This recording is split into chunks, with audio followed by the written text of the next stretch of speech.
Hello and welcome to episode 101 of This Is Going Well, I Think, with David Cooper. I'm David Cooper. It's This Is Going Well, I Think, the show where no one's listening, no one cares, the show where every episode's the last episode. So let's get into this finale with therapist Gary Direnfeld for a segment I like to call Therapy Thursdays on a Wednesday. Today's topic, kindness.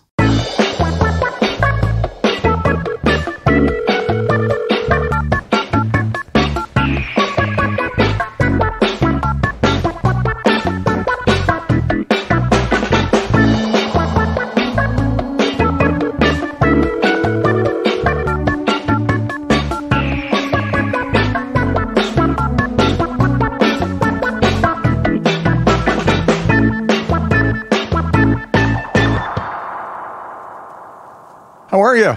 I'm fine. Sorry to keep you waiting a minute or two. You were away or something?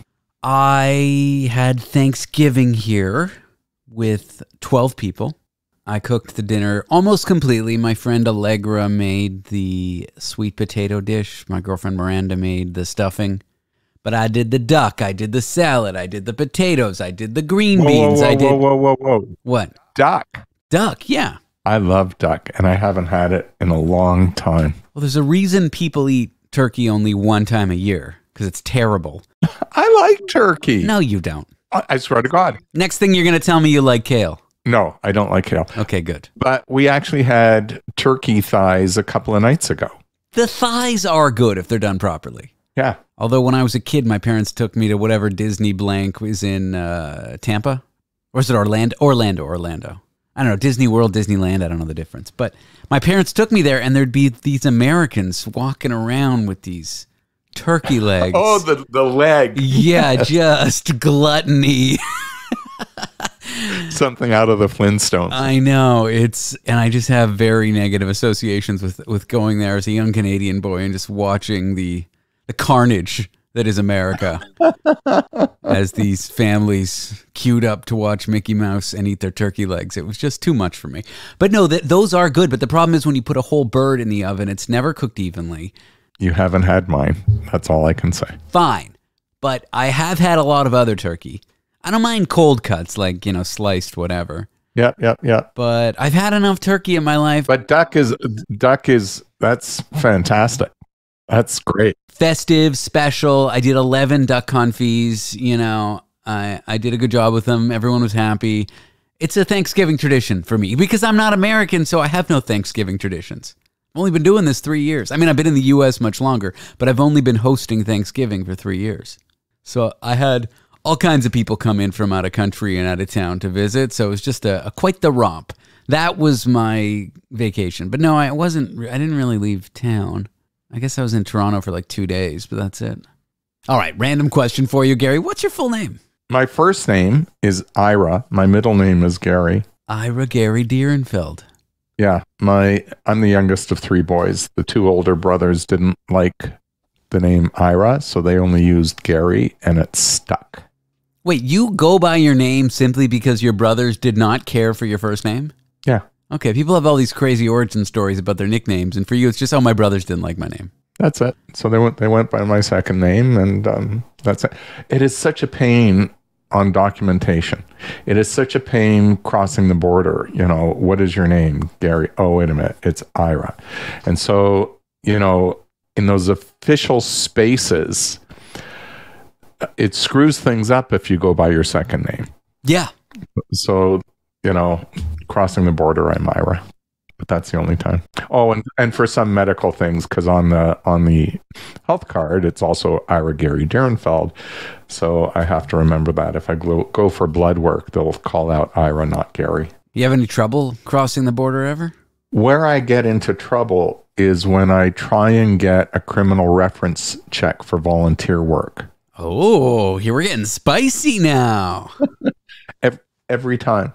And I went recently, and it was, again, an issue. But this time, the person finally explained that I have the same birth date as a sex offender. Oh, spicy for them, but it's just a coincidence. And so because of that, they have to fingerprint me, send it to the RCMP, and see that I'm not that person. You happen to have the same birthday, same fingerprint, and same name as a sex offender. Well, not same fingerprint, but the fingerprint differentiates. Same DNA. You actually went to jail at the same time as him for the same thing, but it's definitely not you. Every time I go for a criminal reference check, I get flagged and I have to be fingerprinted. Well, it's somewhat spicy. My sister once, I was a kid at camp, and my camp counselor, who was 17 himself, I must have been 14, my counselor, we're all minors, and we're kids at summer camp. It's also the 90s. He takes a Polaroid of me naked, with my consent. We're kids at camp. This is like internet is... And you're stupid kids, you're teens. Yeah, that's... Stupid kids, you know. And then later, maybe he's got it in a stack of Polaroids. A couple years later, he starts dating my sister, which was fine. And then he decides he wants to gross out. This is like totally inappropriate, but normal inappropriate. He's 19. I think my sister's 18. He wants to gross her out. And so he's like, here's a picture of your brother. It wasn't an overly sexual picture. I was just naked. And he shows that to my sister in her car. And so what does she do? She's a normal human being, somewhat. I mean, she's related to me. How normal could she be? She's like, ew, gross. And she knocks it out of his hand. That's where the story ends. Well, not exactly. Not exactly how it ends. 10 years later, 5 years later, who knows? She's crossing the border. Oh, no. They're suspicious of her. Oh, no. So they start searching through her car, and they lift up the carpet where the spare tire is in the trunk or whatever, because it was like a hatchback or whatever. And then there's this child porn. And by then she's like 23, 24 years old, like an adult almost. And I don't quite know the whole story, but the officer finds it and he's like, what's this? It's a photo of a minor naked. Anyway, I guess because she's a woman, or I guess maybe she was so flabbergasted as to her story was believable. I don't know what. But she tells the officer the whole complete truth. Sure. They pull her over. They hold her there for about an hour. They tell her the seriousness of what's going on. She just keeps apologizing. And it is. It is. And then I don't know if they give her the picture back or not, but they let her go. And that was that. No mark on her record or anything. But wild story, huh? Oh my God, that is crazy. Yeah. So be careful. I mean, there are families that are on trips where they're naked and they take a family picture naked. Yeah. Here's what I was going to say. I have, from being a teenager, I have a picture as well of a friend of mine mooning someone. Just get rid of it. I don't even know where it is at this point, but I had that for years. So with today's lens, with today's, looking at things, that picture as well can be like, oh my God. And it's just stupid teenagers. Exactly. It's like totally normal stuff in the wrong hands with the wrong lens. Yeah. You go into jail. With the right lens, it's just silly things kids do. Exactly. Yeah, that story is like a cautionary tale. It's just not worth it, But that's a riot. Yeah. I mean, she could be in jail. Like, if she was a big, old, overweight white dude with no family and a greasy shirt and all that. It would have landed so differently. He'd be in prison to this day. Anyway, so yeah, Danny, she said that you said there was something you wanted to cover. Well, she asked, do I have anything? And I had to think for a minute. And then I thought, kindness. And I posted a piece of a meme about that this morning. And it's just that if there is a common thread to the people that I see, it's that someone treated them unkindly who was important to them. And, read into whatever you want into unkindly, typically very unkindly. But that is the common thread of why people come to see me. Would you say that's true of all social workers, all therapists, all psychiatrists? That's a common thread. People are responding to unkindness in their life and struggling with it. They may label it differently. They're going to label it as abuse. They're coming for abuse. They're coming for trauma. Sexual abuse, parental fighting, parental alcoholism, mental health affecting parenting and disposition. It's just, I just looked at it through a different lens. They weren't kind. It could be a controlling individual. It could be one's partner. It could be somebody, in the workplace. Excuse me. But it's that unkindness. People have been treated unkindly. Sometimes that unkindly is on steroids. Look, I go to a Freudian, Jungian, whatever psychiatrist. Right. And I always have. The first time I started really seeing one in my adulthood was because my breakup with my ex-wife resulted in unkindness on both ends. But now I see one because I'm occasionally unkind to myself.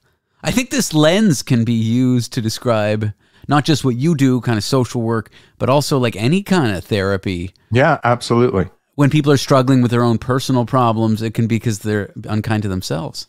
So, so often in my work with people, we're unpacking the unkind acts to which one was treated or exposed, and the influence of that on how we see ourselves and how we interact with others and how we manage, on mental health. I'm forever trying to impress upon people, be kind. Like, my mother is the same way. I'll tell you another mother story. My mother. Earlier this week, she got together with two women. These are both nurses.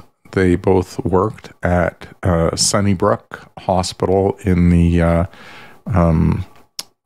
care for veteran care. And they took care of my stepdad, who passed away 9 years ago. A couple of weeks ago, they get in touch with my mother saying, we'd like to pay you a visit. Like, who does that? And these two nurses, lovely, lovely women, they want to get in touch with my mom because she treated them so kindly as they were caring for my stepdad. My mom lives this. Just be kind. She would bring them a coffee. She would express her gratitude for their care for stepdad, Max. My mom is a very kind person. She's not a pushover. She's not a patsy. She doesn't, get taken advantage of, quite frankly. She has boundaries, but she's also kind. And, people appreciate that.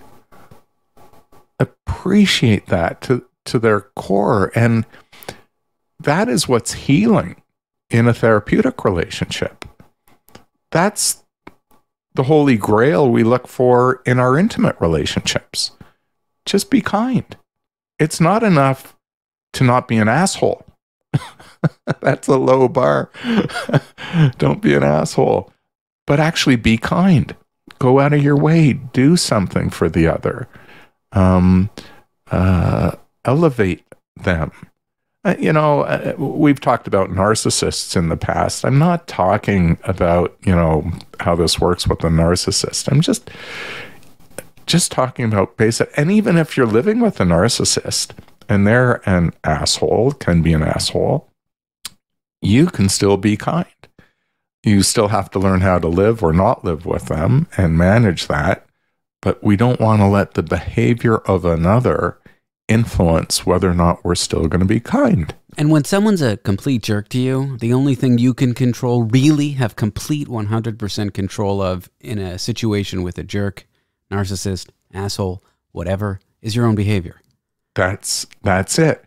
And so I don't want to be, I'll tell you a personal story. 1989, I was working at Shadoke McMaster Hospitals in their brain injury rehabilitation program. And I had to work with a very not nice colleague. How's that for framing it? A would-be psychologist who practiced a lot of punishment and aversion therapy. So if somebody was acting out, his thing was to consequence them, and he wouldn't think twice about very intrusive interventions. I was bringing this to the attention of the administration because I saw his behavior as abusive and his treatment as abusive.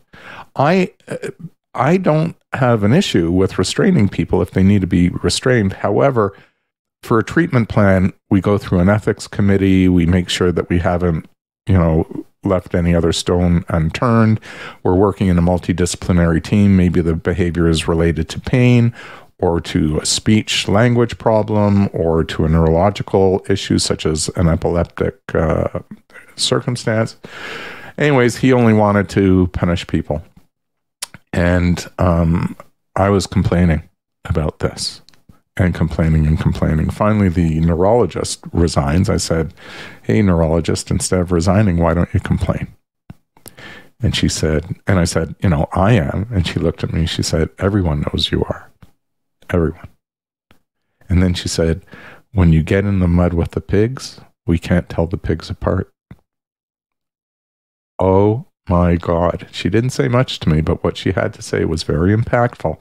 I happened to hand my resignation in probably that day because I wasn't going to work in those circumstances and be aligned with what was going on. I will tell you that 3 years later, patients or families had sued the hospital. The hospital finally settled quietly.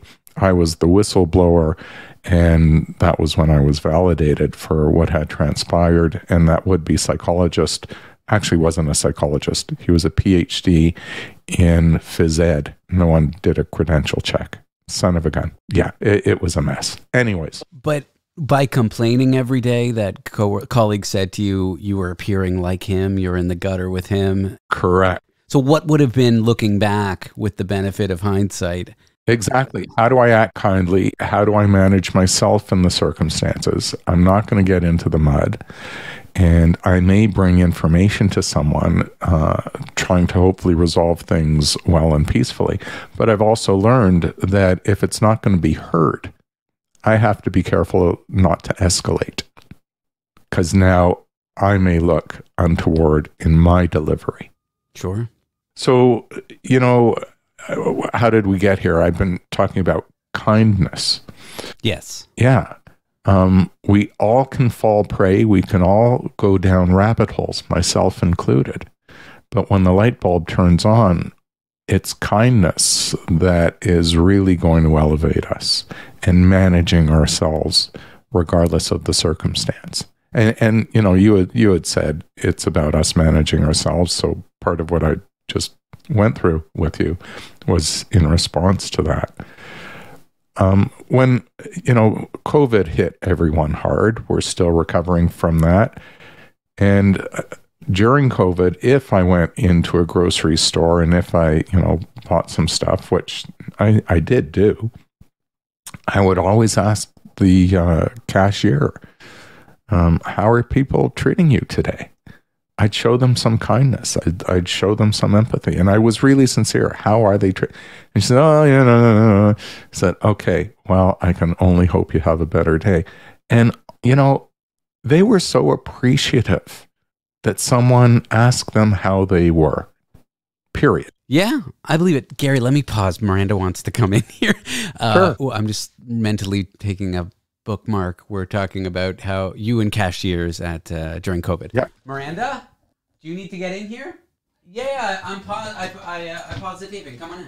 Yeah. I'm not an emergency. It's fine. It's just Gary. To open the blinds. Have a good day. I'm sorry. No, it's okay. I know. I mean, it's just that it's not a big deal at all. She's like so worried. I'm like, no, it's fine. I remember my all good. I remember. I mean, this might relate to the interview, so I might keep this. But I remember I was once at my aunt's house. We were talking about building her a website. I should be careful because my aunt passed, and she was a lovely woman. But okay, we were talking about building her a website for some company that she had that was a very small company that didn't last very long. And her son called, and she just said, I'm in an important meeting right now, and hung up on her son. And I was like, oh, no.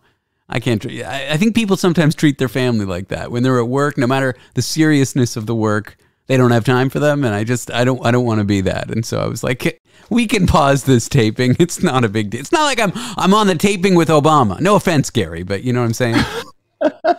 It's funny you say that. My wife has never interrupted a session of mine. Never. This morning, I'm in a meeting with someone, a session, and I guess there was a lull in our conversation because we were both looking at something on the internet relative to what we were talking about. We were doing a bit of research. And so my wife, it was quiet. She knocks on the door thinking that I had finished. And she certainly doesn't see the Zoom screen because I'm on Google reading something. And I go, oh, dear, I'm still with someone. And she was mortified because she's never done that. But I'm not going to treat her rudely or discourteously, regardless of how important it is that I not be interrupted when I'm with a client. No issue. So this topic of kindness, and, do keep that interruption in our discussion. Yeah. I'm going to. But where we were was you chatting with folks during the pandemic who were not doing so hot, service workers. Correct. So whether it's our loved one and we're intruded upon, they're not looking to truly create havoc or problems for us. We have to manage our triggers. We have to be mindful of the experience of the other so that we can continue to bring our better selves to them, regardless of the duress. That's the work. That's the work to being a decent human being. And we can't use excuses. Oh, they did this, so I'm going to do that. They can do this till the cows come home. I don't want to be a jerk or an asshole. And not being a jerk, not being an asshole, doesn't mean I don't have boundaries either. So you can be kind, yet still have the boundaries. Sorry, that's not going to work for me. I can't participate in that. And I don't, right? That's a boundary. But I don't need to demean, push back, or be harsh. I just have to be clear, unequivocal, and firm. Kindness. And if your boundaries aren't for that other person, that's a discussion, but you're entitled to them. Absolutely. I have been wanting to sandwich in an anecdote ever since you mentioned your mother. Okay.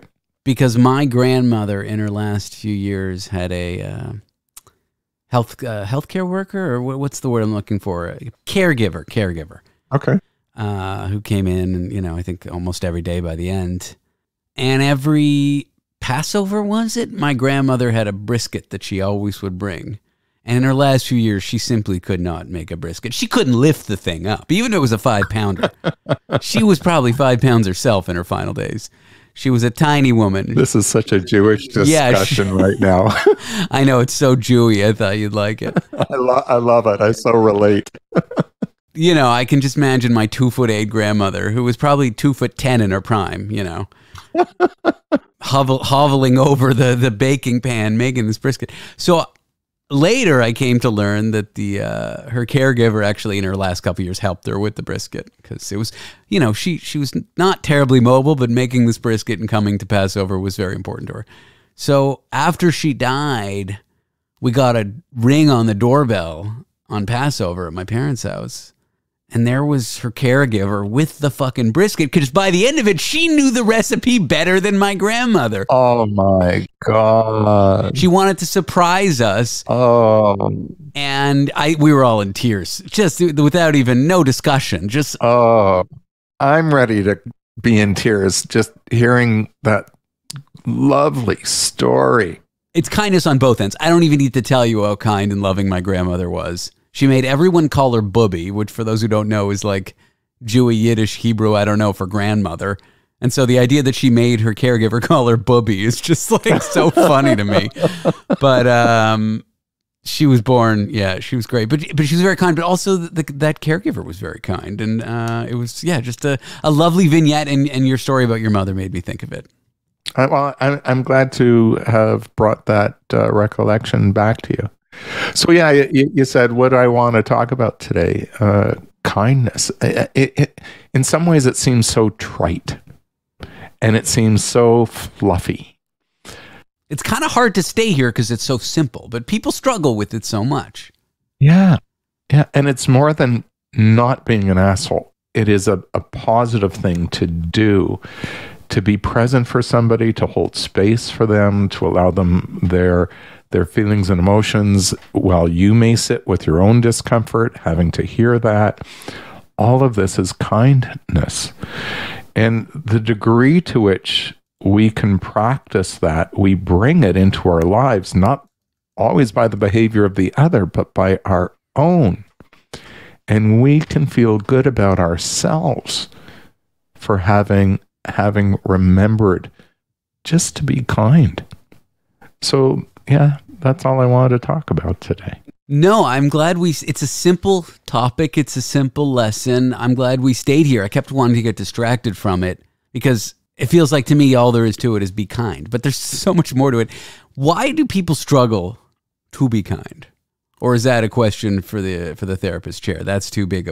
Like, what are the common reasons people might struggle to be kind to others? They haven't experienced it themselves, or they haven't experienced it consistently, or they've been treated so unkindly that they're out of touch with that. It is not part of their go-to. It's not part of their norm. And to help people to be kind, to do that for them is a paradigm shift in their thinking. Which is hard work. Being kind can be hard work. Many people will confuse kindness with not having boundaries. And that's just not that. You're allowed to be kind and you're allowed to have boundaries. Being self-protective is not being hurtful to another. If they appear hurt, it's because they can no longer exploit or hurt you. And so kindness doesn't mean you have to tolerate abuse or untoward behavior. It just means you don't have to act similarly. Okay, well, I always think it's so kind that you come here and do the show with me because I'm probably the most annoying person in the world. And David, we're entering the holiday season. Many people struggle with the holiday season because of the unkind behavior of others at gatherings. So, you can set boundaries. You can say you're not going. That's reasonable if you feel that is necessary for your self-protection, for your safety. You can go and you can have a safe word such that if you utter it, you and your partner and family can take leave with no fanfare. Just take leave. And if you do go and there's behavior that's triggering, be mindful how you want to manage yourself and that you don't want to escalate. And the kindest thing that you can do is self-regulate, manage your own feelings, your own behavior. So bring this concept of kindness into the spirit of the holiday season. Yeah, it's funny. I do that now. I regulate my own behavior. And I don't have a problem with the holidays now, but when I was younger, I felt my family situation was pretty dysfunctional. I felt very lonely. There was a real seasonality to my mood states. I now understand that as seasonal affective disorder, but as a kid, I didn't know that. So I felt lonely. I had a lot of negativity in me around the holidays. And then all the pressure to have like the Hallmark holiday season and all the pressure of observing what all my friends and peers seemed to be doing and what their families seemed to be doing, having these perfect, not dysfunctional, lovely, caring, supportive gatherings. So it was like the pressure to be part of something where you felt like you belong and plus not feeling like I belonged led to a really rough holiday season for me. And it was, tough to be kind to myself, tough to be kind to others. I still struggle because my girlfriend loves Christmas with all her heart, and I do not. I think because of what I just told you. But here we are, we get the 175-foot Christmas tree. Now it's 6 feet in the house. There's stockings. I got to fly down to San Diego I get to fly down to be with her family. And it's a lot, but I know I can control my own behavior. So look, in that moment, David managed the discomfort, yet you can look and take joy in their pleasure. Yes. That's a kindness. And take part in it. But I'm just saying I get it when others have a tough time around the holidays because I used to have it too. And it's that pressure. It's like on New Year's Eve, there's pressure to be on the best party. Maybe not for you, you're comfortable in your own skin, but for young people in your 30s, in your 20s, there's a lot of pressure to be somewhere great on New Year's. And if you're home alone and you feel like you have no friends, like it's not only are you feeling lonely, there's just so much pressure to do something some way. And the holidays have that for family gatherings. And so for those who don't have that for whatever reason, it can be tough. And I think what we're talking about now, staying kind to yourself, to others, is important if you're feeling this way during the holidays. But it's a normal thing. And I get it because I used to feel this way. Yeah. So, do a kindness to yourself. Enjoy something. You're allowed.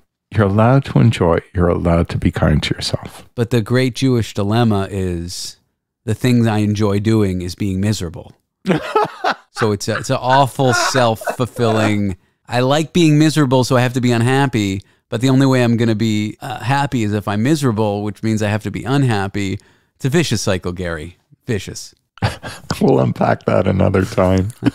Thanks for coming here. I do appreciate your time, as always. And if I don't see you, merry whatever, happy whatever. Yeah, you too. It's great to see you again.